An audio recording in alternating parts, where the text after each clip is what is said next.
Welcome to LJC TV news bulletin. ముందుగా headlines. Parliament లో మోడీ రాహుల్ ముచ్చట్లు వైరల్ అవుతున్న దృశ్యాలు.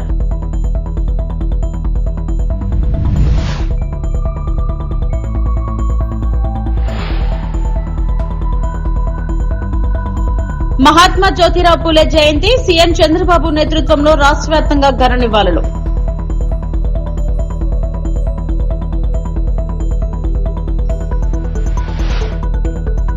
విభజన హామీలు విస్మరించిన టీడీపీ ప్రత్యేక హోదా రైల్వే జోన్పై మాజీ మంత్రి అమర్నాథ్ ఫైర్.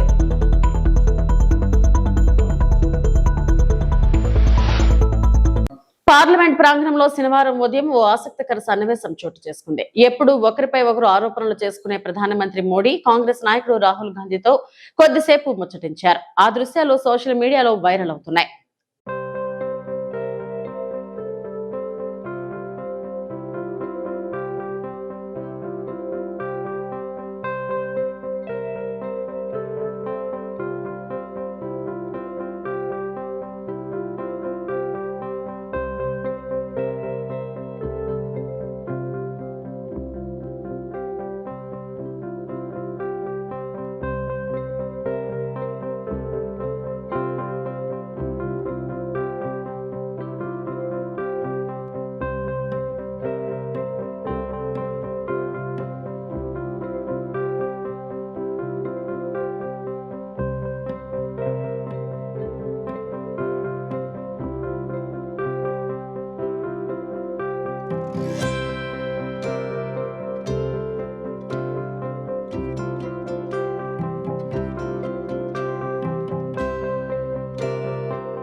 మహాత్మా జ్యోతిరావు పూలే జయంతి సందర్భంగా రాష్ట్ర వ్యాప్తంగా ఘనంగా నివాళులు అర్పించారు. ఏపీ ముఖ్యమంత్రి చంద్రబాబు నాయుడు మరియు మంత్రులు సవిత, అనగాని సత్యప్రసాద్, పలువురు కార్పొరేషన్ చైర్మన్లు, బీసీ నాయకులు కలిసి పూలే చిత్రపటానికి పుష్పాంజలి ఘటించారు.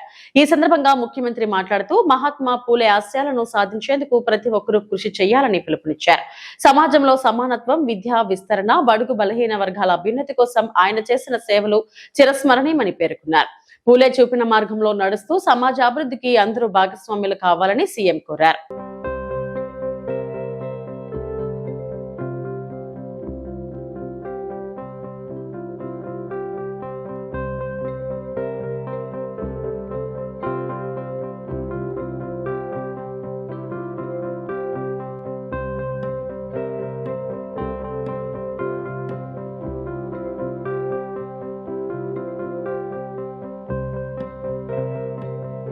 ఆంధ్రప్రదేశ్ రాజకీయాల్లో మరోసారి మాటల యుద్ధం చెలరేగింది. మాజీ మంత్రి గుడివాడ అమర్నాథ్ సీఎం చంద్రబాబుపై తీవ్ర స్థాయిలో విమర్శలు గుప్పించారు.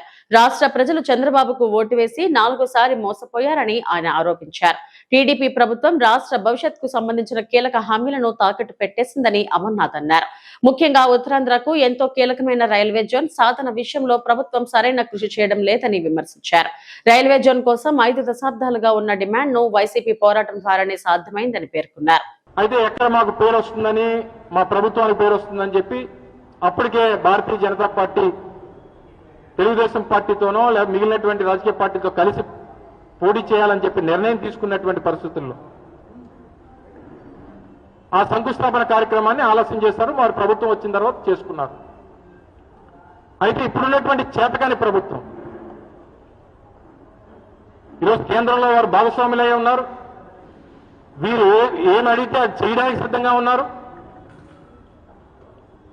అయినప్పటికీ వాల్టేర్ డివిజన్ అనేటువంటిది హైయెస్ట్ గూడ్స్ రెవెన్యూ జనరేట్ చేసేటువంటి డివిజన్ దేశంలో. కొత్త జోన్ ఏర్పాటు అయినప్పుడు వాల్టేర్ డివిజన్ మొత్తం జోన్లో ఉండాలని చెప్పి ఏదైతే ఒక డిమాండ్ ఉందో ఆ డిమాండ్ని పక్కన పెట్టి అత్యంత విలువైనటువంటి కేకే లైన్, కొత్త వలస కిరండల్ లైన్ ఏదైతే వాల్టేర్ డివిజన్ లో ఉందో అది ఇప్పుడు ఈ సౌత్ కోస్ట్ రైల్వేలోకి రాదు, వాల్టేర్ డివిజన్ పరిధిలోకి చెందదు. నూతనంగా ఈస్ట్ కోస్ట్ రైల్వేలో ఏర్పాటు చేసినటువంటి రాయగడ డివిజన్ లోకి కేకే లైన్ ని పెడుతున్నామని చెప్పి కేంద్రం ప్రకటన చేసింది. మరి ఇప్పుడున్నటువంటి ప్రభుత్వం, ఈ చేతకాని ప్రభుత్వం, ఇక్కడ ఉన్నటువంటి చేతకాని ప్రజాప్రతినిధులు, ఇక్కడ ఉన్నటువంటి చేతకాని మంత్రులు ఏం చేస్తా ఉన్నారు? ఉత్తరాంధ్ర ప్రాంతం నుంచి కేంద్రంలో మంత్రిగా ఉన్నటువంటి వ్యక్తి, ఈ ప్రాంతం నుంచి ప్రాతినిధ్యం వహిస్తున్నటువంటి 4 పార్లమెంట్ సభ్యులు, కేంద్రంలో భాగస్వాములై ఉన్నటువంటి ఇక్కడ ఉన్నటువంటి రాజకీయ పార్టీలు ఎందుకు కేంద్ర ప్రభుత్వాన్ని ఒప్పించలేకపోతా ఉన్నాయి? ఎందుకు గట్టిగా అడగలేకపోతా ఉన్నాయి? ఎందుకు కేకే లైన్ విశాఖపట్నం డివిజన్ లో ఉండాలని చెప్పి డిమాండ్ చేయలేకపోతా ఉన్నాయి? మీకున్నటువంటి లొసుగులేంటి? చంద్రబాబు నాయుడు గారికి కావాలంటే మాత్రం అమరావతి మీద బిల్లు పెట్టాలంటే మాత్రం, అమరావతి రాజధాని అని చెప్పి దాని మీద గెజిట్ కావాలంటే మాత్రం, దాని మీద చట్టం చేయాలంటే మాత్రం మీరు అందరి కాళ్ళు పట్టుకుంటారు. ఎందుకంటే అది మీ real estate project. Chandrababu Naidu గారికి కాసులు కురిపించేటువంటి ఒక నగరం అది. కానీ ఉత్తరాంధ్ర ప్రాంతంలో జోన్ ఏర్పాటుకు సంబంధించినటువంటి ఉండాల్సినటువంటి లైన్లు, మేజర్ రెవెన్యూ జనరేట్ చేసేటువంటి కేకే లైన్ వాల్టేర్ డివిజన్ లో ఉండాలి, సౌత్ కోస్ట్ రైల్వేలో ఉండాలని చెప్పి మాత్రం డిమాండ్ చేయరు. మీకు అవకాశం ఉన్నా స్టీల్ ప్లాంట్ ప్రైవేటైజేషన్ మీద దానికి వ్యతిరేకంగా స్టేట్మెంట్ ఇప్పించండి. వేలాది మంది ఉద్యోగాలు పోతా ఉన్నాయి. మీరు అధికారంలోకి వచ్చినటువంటి 20 మాసాల్లో 10,000 మంది స్టీల్ ప్లాంట్ ఉద్యోగస్తులు నిరుద్యోగులు అయిపోయినారు. దాదాపు 7,000 మంది కాంట్రాక్ట్ ఎంప్లాయీస్ ని తీసేశారు. మీరు ప్రకటన చేస్తే తప్ప ఇది నిలబడదు అని చెప్పి కార్మికులు కానీ, ఈ ప్రాంతంలో ఉన్నటువంటి ప్రజలు కానీ, రాజకీయ పార్టీలు కానీ, ప్రజా సంఘాలు కానీ. నెల్లూరులోని వైఎస్ఆర్సీపీ సిటీ కార్యాలయంలో మీడియా సమావేశంలో ఎమ్మెల్సీ పర్వతిరెడ్డి చంద్రశేఖర్ రెడ్డి మాట్లాడుతూ, నెల్లూరు మున్సిపల్ కార్పొరేషన్ పరిధిలో మరోవైపు పన్నుల పేరుతో మంత్రి నారాయణ ఆదేశాల మేరకు అధికారులు, సిబ్బంది నగర వాసులను వేధిస్తున్నారని, టేబుల్ పై కోడిగుడ్లు అమ్ముకుంటున్న చిరు వ్యాపారిని టెంపరరీ ఎన్క్రోచ్మెంట్ పేరుతో పెనాల్టీ వేస్తున్నారని, ఒక దగ్గర నేమ్ బోర్డు ఒక్క అడుగు ముందుకొస్తే పెనాల్టీ వేశారు. ఇంకా పేదలు నివసించే ఏరియాలో నీటి బిల్లు 350 రూపాయలు కట్టలేదని, పైప్ లైన్ కట్ చేసి డమ్మీలు పెట్టారని, ఇది చాలా దుర్మార్గం అని, ఇలా పేదలను వేధించుకు తింటున్నారని ఎమ్మెల్సీ పి చంద్రశేఖర్ రెడ్డి అన్నారు. కూడా నేను వెళ్ళాను. 92 ఇయర్స్ ఉన్నాయి ఆమెకి. ఆమెని 24,000 కనుక కట్టకపోతే లోక్ అదాలత్లో కోర్టుకు రావాలని చెప్పి ఆమెకు చెప్పారంట. లోక్ అదాలత్లో 24,000 రూపాయలని ఆమెకి ఘోరం ఏంటంటే వైఎస్ఆర్సీపీ ప్రభుత్వం ఉన్నప్పుడు ఆమెకి వృద్ధాప్య పెన్షన్ వచ్చేదంట. ఇప్పుడు ఆ పెన్షన్ కట్ చేసేసారు. ఆ పెన్షన్ కట్ చేసి పైగా 24,000 రూపాయలు కనుక మీరు కట్టకపోతే లోక్ అదాలత్ కోర్టుకు వచ్చి మీరు నిలబడాలని చెప్పి ఆ 92 ఏళ్ల వృద్ధురాలని నోటీస్ ఇచ్చినామంటే ఇది ప్రజాస్వామ్య ప్రభుత్వమా నియంతృత్వమా అన్నది మీరు ఒకసారి ఆలోచించుకోవాల్సిన అవసరం ఉంటుంది. కనికరం ఉండాలి కొంచెం కూడా మనకి. ఎక్కడ చూసినా ఇవే సమస్యలు. ఒక స్కూల్ అయితే చిన్నపాటి స్కూల్స్ వాళ్ళ బిల్డింగ్కి సంబంధించి నేమ్ బోర్డు రాసుకుంటే 4,500 రూపాయలు వాళ్ళ స్కూల్ బిల్డింగ్స్లో రాసుకుంటే కట్టాలంట. నేను ఇంకొన్ని ఎగ్జాంపుల్స్ ఒకటి చెప్తాను ఘోరమైనటువంటిది. 11వ నెంబర్ తీయమ్మా. 2 పక్కన పెట్టగలవా? చూడండి, అదో ఆ చిన్న టేబుల్ పెట్టుకున్నారు చూడండి. అక్కడ ఎంత చిన్న టేబుల్ అది. ఆ టేబుల్ మీద ఆయన చేసే వ్యాపారం ఏంటో తెలుసా? కోడిగుడ్లు అమ్ముకుంటాడంట ఉదయాన్నే. పైన ఆ టేబుల్ మీద, అక్కడ టేబుల్ మార్క్ చేశాను చూడండి, ఆ టేబుల్ మీద కోడిగుడ్లు పెట్టి ఉదయాన్నే అమ్ముకుంటాడు. ఆయనకి ఏదో ఒక 100 రూపాయలు, ఒక 50 రూపాయలకు అమ్ముకోవచ్చు. ఆయనకి ఆ టేబుల్ పెట్టిన దానికి అది ఏదో చెప్పారండి, దాని పేరు టెంపరీ ఎంక్రోచ్మెంట్. అది నేను ఫోన్లో మాట్లాడాను వాళ్ళతో. టెంపరీ ఎంక్రోచ్మెంట్ ఫీజు లెక్కన 1,050 రూపాయలు కట్టకపోతే ఆ టేబుల్ తీసేయమన్నారు. కదా నిజం. టెంపరీ ఏం పేరు చెప్పాను? Temporary encroachment, TE fee. ఇదిగో టీఈ ఫీజు 1,050 రూపాయలు కట్టకపోతే నువ్వు ఆ టేబుల్ తీసేయాలా? ఏమనాలా? తర్వాత ఇంకొకటి, అక్కడ వుడ్ వర్క్స్ అని ఉంది. ఆయన పెట్టినటువంటి నేమ్ బోర్డు ఒక్కరంత ముందుకు వచ్చిందంట. అది టెంపరీ ఎంక్రోచ్మెంట్ అంట. ఆయనకు ఒక 1,050 రూపాయలు కట్టకపోతే ఆ బోర్డు తీసేస్తాం. నేను ఆ పిల్లడు ఫోన్ చేసి తిట్టాను. నేను ఏమయ్యా బుద్ధి ఉందా లేదా, ఇటువంటి వాళ్ళ దగ్గర 1,000 రూపాయలు దండుతారా మీరు అని చెప్పి మాట్లాడాను. ఆ రోజు వెళ్ళిపోయాడు. ఆ కోడిగుడ్లు అమ్ముకునే వాళ్ళ దగ్గర 1,050 రూపాయలా? ఎక్కడైనా న్యాయం ఉందా? రోడ్లో ఉదయాన్నే పెట్టుకొని నువ్వు అమ్ముతా ఉంటే 1,050 రూపాయలు నువ్వు వాళ్ళ దగ్గర కలెక్ట్ చేయాలనుకుంటే ఇంకా ఘోరమైన విషయాలు చూపిస్తానండి. 10వ నెంబర్ తీయండి. 10వ నెంబర్.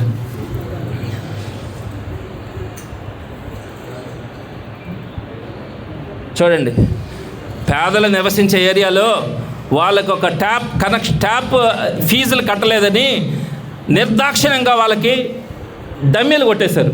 ఇది ముందుకెళ్ళమ్మా. డమ్మీలు కొట్టేశారు అంటే దాని పైపులు కట్ చేసి డమ్మీలు బిగించేశారు నీళ్ళు ఇళ్ళలోకి పోకుండా. నెక్స్ట్ 2వ స్లైడ్కి వెళ్ళమ్మా. వాళ్ళిద్దరూ వీడియో కూడా ఉంది నా దగ్గర. ఎంత బాధపడ్డారంటే, అయ్యా ఇదిగో ఆ ముందు పక్క డమ్మీ కొట్టేసినారు, ఆడ డమ్మీ కొట్టారు, ఇటుపక్క డమ్మీ, అదే అక్కడ ఆ డమ్మీ కొట్టేశారు. నీళ్ళు లోపలికి రావడంలే, మేము ఈ వయసులో బయట వెళ్ళి ఎక్కడ నీళ్ళు తెచ్చుకోవాలయ్యా అని వాళ్ళు బాధపడుతున్నారు. 350 రూపాయలు కట్టుకునే స్తోమత లేని పేదల దగ్గర డబ్బుల దండకం కోసం వాళ్ళకి నీళ్ళు ఇవ్వడైనటువంటి పరిస్థితిలో ఈ ప్రజాస్వామ్య దేశం ఉందంటే మనం సిగ్గుపడాల్సినటువంటి విషయం కాదా? నెక్స్ట్ వీడియోకి వెళ్ళమ్మా. ఒక ఆమె దగ్గర నేను ఇంటర్వ్యూ తీసుకున్నా. ఆమెకి ఇంటి ముందు నీళ్లు రాకుండా, వాటర్ రాకుండా డమ్మీ కొడితే ఆమె నేను అడిగాను, ఎందుకమ్మా ఈ బాధ నీకంటే మాట్లాడినటువంటి మాట వినండి. తణుకు పట్టణంలో జ్యోతిరావు పూలే 199వ జయంతి వేడుకలు ఘనంగా నిర్వహించారు. తణుకు నియోజకవర్గ శాసనసభ్యులు ఆర్మిల్లి రాధాకృష్ణ జ్యోతిరావు పూలే విగ్రహానికి పూలమాల వేసి ఘన నివాళులు అర్పించారు. ఎమ్మెల్యే రాధాకృష్ణ మాట్లాడుతూ జ్యోతిరావు పూలే అణగారిన వర్గాల అభ్యున్నతికి జీవితాన్ని అంకితం చేసిన మహానుభావుడు. మహిళల విద్య, సమానత్వం, సామాజిక న్యాయం కోసం ఆయన చేసిన సేవలు చిరస్మరణీయం. సత్యశోధన సమాజ్ స్థాపించి సమాజంలో మార్పు తీసుకొచ్చారు. ప్రస్తుతం కూటమి ప్రభుత్వం కూడా ఆయన ఆశయాలకు అనుగుణంగా బీసీల అభివృద్ధి కోసం పలు సంక్షేమ అభివృద్ధి కార్యక్రమాలు చేపడుతుంది. విద్యా, ఉపాధి, ఆర్థికంగా బలపడేలా అనేక పథకాలను అమలు చేస్తుంది. అలాంటి మహనీయుడి ఆశయాలను మనం అందరం అనుసరించి సమానత్వ సమాజ నిర్మాణానికి కృషి చేయాలని పేర్కొన్నారు. ఈ కార్యక్రమంలో స్థానిక నాయకులు, కార్యకర్తలు, ప్రజలు పెద్ద ఎత్తున పాల్గొన్నారు.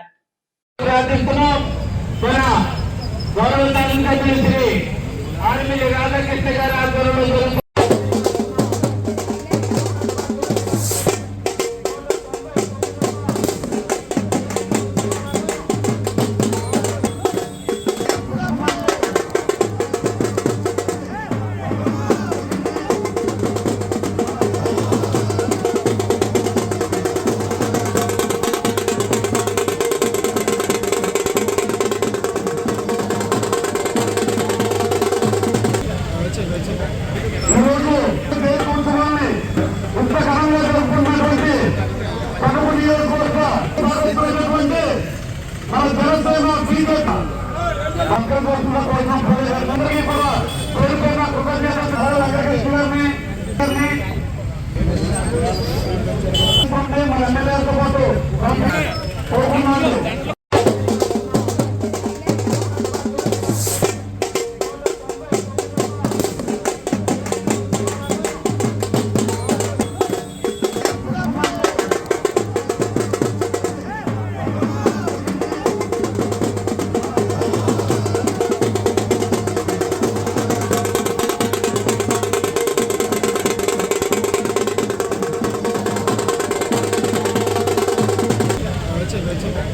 ఈరోజు దేశోత్సవాన్ని ఇంత ఘనంగా జరుపుకున్నటువంటి కడప నియోజకవర్గ భాగమైనటువంటి మన జనసేన బీజేపీ పక్కన కోసం ప్రజలందరికీ కూడా పేరుపైన కృతజ్ఞతలు వెంకటేశ్వర గారిని మన ఎమ్మెల్యేలతో పాటు కోరుకున్నాను. శ్రీ మహాత్మా జ్యోతిరావు పూలే జయంతి సందర్భంగా బిర్లా గేట్ దగ్గర ఏర్పాటు చేసిన సభలో కర్నూలు పార్లమెంట్ సభ్యులు బస్తీపట్టి నాగరాజు, జిల్లా జాయింట్ కలెక్టర్ నూరుల్ ఖమర్, అధికారులు, బీసీ వివిధ సంఘాల నాయకులు పాల్గొన్నారు. ఈ సందర్భంగా వారు మాట్లాడుతూ బడుగు బలహీన వర్గాల ఆశాజ్యోతిగా మహాత్మా జ్యోతిబా పూలే అని కొనియాడారు. ఆయన అడుగుజాడల్లో ప్రతి ఒక్కరూ నడుచుకుని సమాజ శ్రేయస్సు కోసం కృషి చేయాలని కోరారు.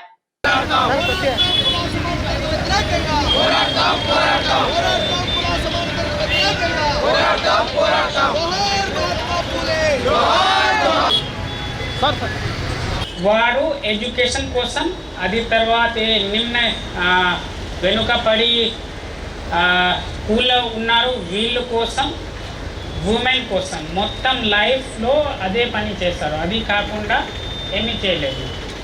ఇప్పుడు మేము ఈ స్టేజ్లో ఇంతమంది బీసీస్ లీడర్స్ ఉన్నారు.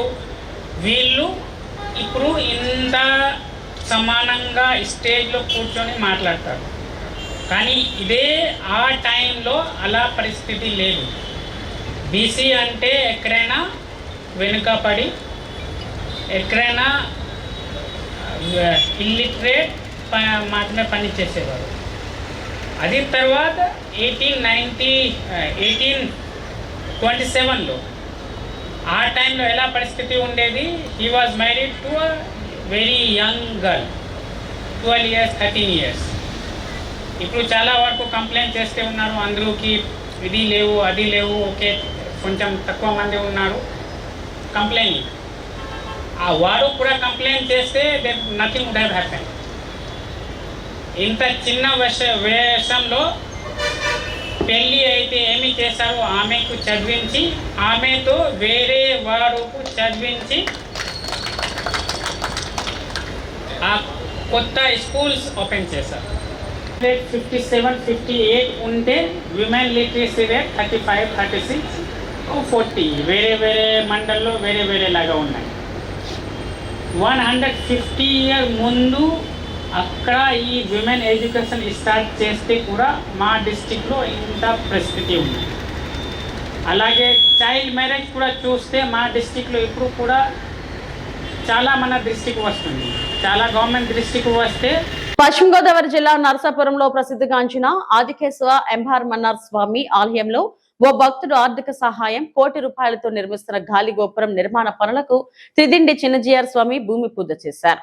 ఆలయానికి విచ్చేసిన స్వామీజీకి ఆలయ పాలక మండలి సిబ్బంది పూర్ణకుంభ స్వాగతం పలికారు.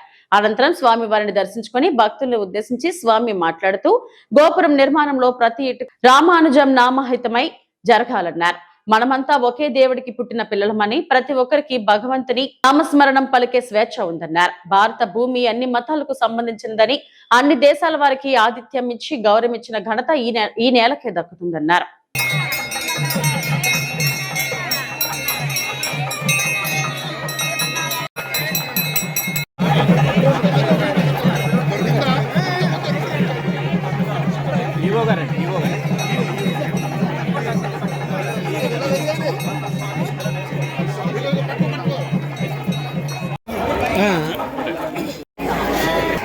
ఆలయానికి సంబంధించి ఎక్కడెక్కడో జరుగుతుంటే కానీ మన హయాంలో ఇది చూసాము అనిపించుకునేట్టు ఉండడం అది గొప్ప అదృష్టం కదండి. చూడండి, గతంలో 500 సంవత్సరాలుగా అయోధ్యలో రాముడికి ఆలయం లేకుండా మాకు ఎక్కడో వచ్చిన షామియానా కిందో లేదా చిన్న షెట్టి కిందో ఉండేవాడు. ఈవేళ ఒక భవ్యమైన దివ్యమైన ఆలయం తయారైంది అక్కడ. అది మనం ఉండే టైంలో జరిగింది. 500 ఏళ్ళు ఎవరు చూడలేదా? పాప వాళ్ళు కళలు కను ఉంటారు, అయ్యో రాముడికి చూపిస్తే బాగున్నాయి. కానీ వాళ్ళు ఎప్పుడు దాన్ని చూడలేకపోయారు. చూడండి, మన హయాంలో మనం దాన్ని చూడగలుగుతున్నాం. మన హయాంలో అది క్రమంగా పైకి వచ్చింది అని అనిపించుకుంటుంటే ఒక అదృష్టం మనకు కదండి. అట్లాగే ఈ ఎంబెరుమానాల సన్నిధిలో ఎప్పుడో ఒక 230 240 చక్కగా జీర్ణోద్ధరణ చేసి పునర్నిర్మాణం అందంగా చేసుకోగలిగేటటువంటి ఒక అదృష్టం మనందరికీ దక్కింది అంటే, మన కాలంలో అది జరుగుతోంది అని అంటే అది గొప్ప అదృష్టం కదా. ఈ అదృష్టాన్ని మీరందరూ కూడా వాడుకోవాలి. అందరికీ ఈ అదృష్టాన్ని మీరు పంచాలి. ఎలా పంచుతారు? మీకు చిన్న స్కీమ్ చెప్తా, చెప్పంటారా? ఇదంతా మేమే స్పాన్సర్ చేస్తున్నాం, డబ్బులు మేమే ఇస్తున్నాం అని వారికి ఫోటో ఇంకా కొంచెం పైనకో అక్కడో ఎంతో వారు సిద్ధపడుతున్నా,